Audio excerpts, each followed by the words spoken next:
Hello, parents and caregivers. It's the Tutor, otherwise known as Teacher D, and I'm here with you this morning at the request of a parent of a little genius, you know yourself, who asked me to do a gift guide for toddlers.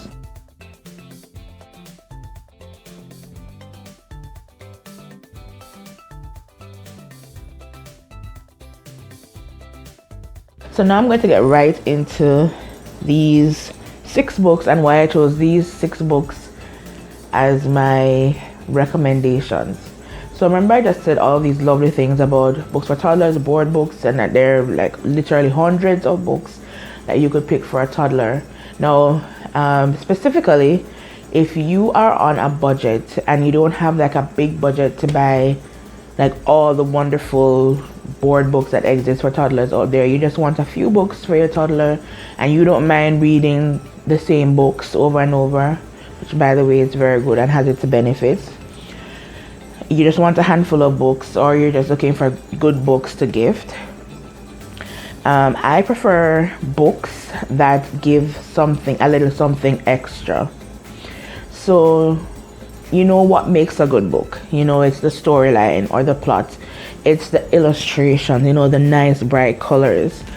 The rhyme, because rhyming is very important for kids of the toddler age. They learn a lot through rhythm, rhyme, cadence. So all of those things make very good toddler books, but I like the books that give a little something extra. So they have the good plot, they have the good illustration, they have the good rhymes and the good rhythm. I like the books that, take it a step further and it's like, oh wow, this is different. This is doing multiple things at the same time. This is giving a good story. This is teaching about X subject and then it's teaching about Y, or it's teaching about X subject and then it's reinforcing what was taught. So let's jump right into it. So the first book I have here, The Very Hungry Caterpillar by Eric Carle, and it's a very popular book, like definitely in the top 10 on Amazon. And so what I like about this book in terms of the something extra is that, apart from the lovely illustrations, the storyline, I like the format. The actual format is different. So it has like these short pages. When the story transitions, it has the small pages. So it has the 1 apple, the 2 pears, the 3 plums, 4 strawberries, and it goes down. So that's different. You don't typically see this format in books, let alone board books and kids books. And I also like that it has the actual holes where the caterpillar was actually munching through, because when books give a little something extra like this, like you could read this book 100 times and then you have 100 different ways to interact with it based on how it looks, based on the format. And I also like that it's not just telling a story, an interesting story about a caterpillar. It's actually teaching children how a caterpillar transitions from a caterpillar to a butterfly, which is a very important scientific concept, and especially for children learning about animals and that different animals do different things. And I also like that it's teaching the days of the week. So it says Monday, he did that. Tuesday, he did that. Wednesday, well, it actually starts on a Sunday. And it went on to Monday, he did that. Tuesday. So it's teaching them that awareness of, different days, different things happening. And of course, it's teaching them about different fruits, And then it's teaching them about counting, because numbers and counting, because first it's the 1 apple, then it's the 2 pears, then it's the 3 plums, then it's the 4 strawberries, and it goes on. So this book has a lot of something extras, right? Has a lot going for it. So definitely one of my picks. Another book that gives a little something extra, from reading fun, you should know I'm a fan of singing some stories. Like, you don't always have to read the story, you can sing the story. And the ants go marching, it was so easy to sing. Number one, there's music on the back. So for parents who can actually read music and play instruments based on reading music, you're welcome. There's music on the back, so right away it's something extra for the musically inclined parents and you want to share that love of music with your children. So once again, a story you can sing, and a story that teaches children about numbers and about multiplication. So it starts with the ants go marching one by one, and then you have the 1 times 1 at the top. You have the one ant marching, and 2 by 2, the same thing, 2 ants. They're marching 2 by 2. So you have 4 ants, so it's teaching multiplication, and it goes on 3 by 3, 4 by 4, 5 by 5, etc. And this is also another book that is different in terms of it has holes or perforations, and again, definitely something where you can, point it out to your child and be like, look, there are holes. These hungry ants, they bit through the books. This is what ants do. They chew through things. They chew through clothes. Excuse me. This is what ants do. They chew through things. They chew through clothes, and they create little holes. So so much you can teach children about ants, about insects. And then at the end of the book, there is a multiplication chart. You can't tell me this is not cool. This is cool, right? So you have like a number chart. So you can teach them the numbers, based on age group, of course. 1 to 10, 1 to 10. Then, so that's just simple counting that you could do with this chart. Then you could do addition. You could do the multiplication. Some of us know it as the times tables, using this numbers chart. So I think this is a very cool book. It's covering a lot of things: the singing, the music, the numbers, how ants behave as insects. How they definitely work in groups. They're definitely always busy, always on the go. Like, so much you can teach from this. Put that over there. So ants go marching. Oh, the author. Ants go marching. Oh, well, I see child's play here.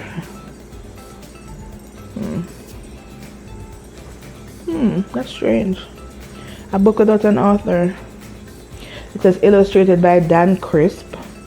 And then it says Child's Play. And then it says Oppenheim Toy Portfolio Best Book Award Gold Seal. Okay, if anybody knows who actually wrote this book. Yeah, if anybody knows who actually wrote this book. Well, it says Child's Play, which is a company, but I thought they'd mention the author. Interesting. Okay, so another book is by Eric Carle, Brown Bear, Brown Bear. A classic, another classic. So, of course, this book is teaching about animals, different animals. So, the bear, the bird, the blue horse, But it's also teaching about colors. So, it's not just mentioning the animals, but the colors. Brown bear, red bird, yellow duck, etc. Very good. So already we have 2 things that, in terms of that, something extra. But what I also like is the way in which it's structured, the way in which it's very similar in pattern. It's helping to train the young minds, helping them to recollect, and that's an important skill to work on. It's teaching them sequence and how to recollect things, to recall things in sequence. And then, as a something extra, at the end of the book, it definitely goes through step by step: brown bear, red bird, yellow duck, etc. Everything that was seen in sequence. So another good book that gives something extra. And if you took it a step further and you got the Moonlight app, which Moonlight is like a projector. It's a projector that allows you to attach the projector to your phone and read and project different stories. And that app, this version, the brown bear in that app actually includes the animal sound. But even if you didn't want to get the app, you could do it yourself. You could say, brown bear, what do you see? And you know what's coming next. So you could be like, tweet, and then you turn the page. I see a red bird, what do you see? Quack, turn the page, the yellow duck. Yeah, so many interesting ways to interact with the brown bear book as well. Number 4, Chicka Boom Boom. I like this because before I actually discovered the book, I discovered the song on YouTube. Plug. I may drop the video link that I first found in the description below. So I first discovered this song and I'm like, yeah, this has a vibe. And then I discovered the book. So Chicka Boom Boom is a book that teaches about letters.